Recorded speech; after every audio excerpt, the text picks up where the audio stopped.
Boa tarde. Eu quero, obviamente, começar por agradecer muito o convite para aqui estar, saudar a organização desta conferência,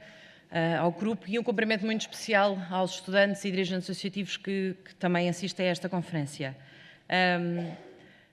Sem prejuízo dos grandes avanços que tivemos ao longo das últimas décadas e que foram já aqui destacadas, no aumento da base de recrutamento, do aumento do número de diplomados e da necessidade que temos de continuar a fazer esse percurso, a verdade é que numa conferência sobre ensino superior e subordinada ao tema as condições de vida dos estudantes, eu acho que é inevitável concluir que elas têm degradado ao longo dos últimos anos. E há várias razões que o justificam.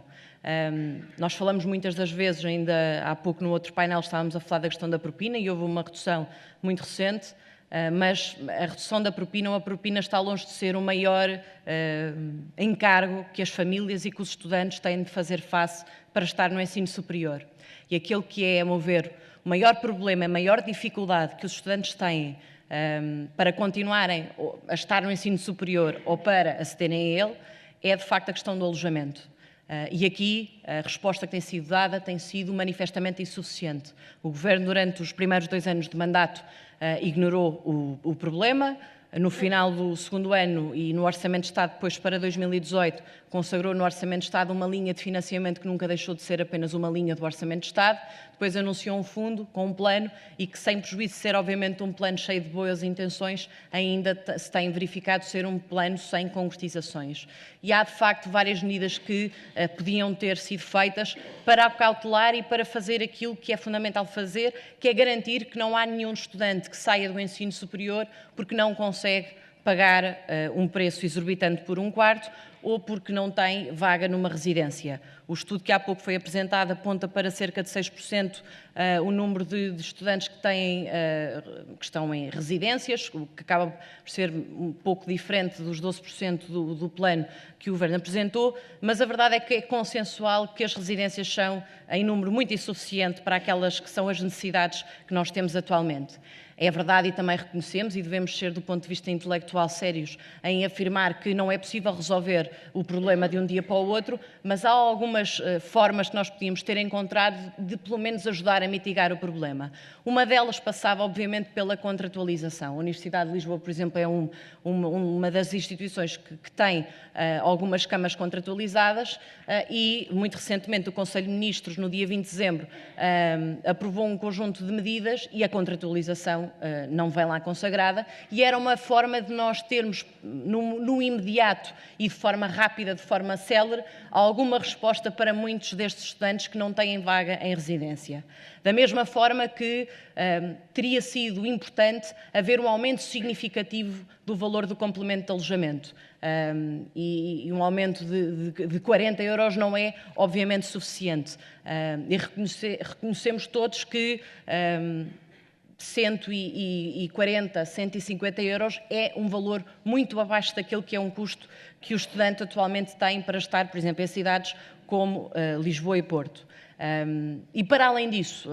para além de não terem vaga em residências, na verdade os apoios que depois existem também para poderem arrendar um quarto são manifestamente insuficientes. Uma das medidas que poderia claramente ter sido implementada passava pela redução da tributação do IRS para os senhorios que arrendassem quartos, que arrendassem imóveis a estudantes. Até porque há uma outra dimensão que é, não apenas, obviamente, da economia paralela, de muitos destes arrendamentos serem absolutamente ilegais e de haver, obviamente, perda de receita para o Estado, há uma outra dimensão que eu acho que é importante, que é a situação de completa vulnerabilidade em que estes estudantes estão, em que, de um dia para o outro, o senhorio pode-lhes dizer que terão de encontrar uma outra alternativa, porque, na realidade, em muitos destes casos não há sequer contratos. E para além de não terem vaga em residências e de não haver respostas depois no mercado de arrendamento, há muitos estudantes que, e eu acho que foi uma situação que foi denunciada há muito pouco tempo, na cidade de Lisboa é mais barato, em algumas situações, ficarem em hostel, em camaradas, em quartos partilhados. E dá-se a situação caricata de ainda lhes depois ser cobrada uma taxa turística, quando na realidade a única coisa que queriam era estudar no ensino superior. Há, obviamente, uma outra dimensão, que é o excessivo peso que as famílias têm em suportar os custos de manutenção e de estada no ensino superior, acaba depois por ter subjacente uma realidade que ainda há pouco se dizia no estudo, que é a circunstância de termos poucos trabalhadores estudantes e de não haver, efetivamente, da parte das instituições de ensino superior,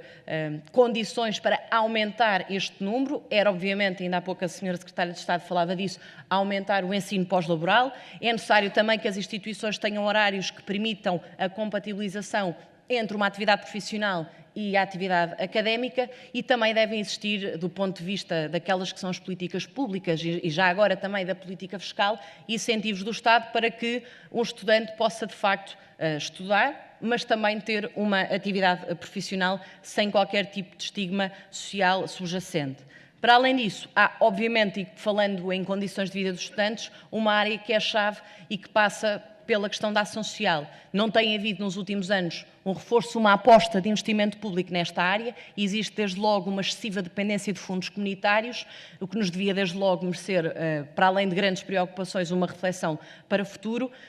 mas a verdade é que, para além das verbas serem manifestamente insuficientes, há uma outra dimensão que eu considero ser importante, que é pagar a tempo e horas. Ou seja, nós aquilo que verificamos ao longo dos últimos 3 anos de governo é que tivemos um aumento muito significativo daquele que é o prazo médio para pagamento das bolsas. E isto é particularmente grave na medida em que, ainda que tivesse havido, que não houve, o investimento em ação social e ainda que houvesse de facto essa intenção de reforçar o apoio aos estudantes mais carenciados, se nós não pagarmos a tempo e horas, aquilo que nós estamos a fazer é indicar o caminho da rua do ensino superior, uma vez que muitos destes estudantes são exatamente bolseiros e pediram bolsa exatamente porque é a única forma que tinham e que gostaríamos que pudessem estar de facto no ensino superior com o apoio que o Estado tem, obviamente, a obrigação de lhes dar. E, portanto, falando de condições de vida dos estudantes, eu diria que são, sobretudo, estas as principais preocupações.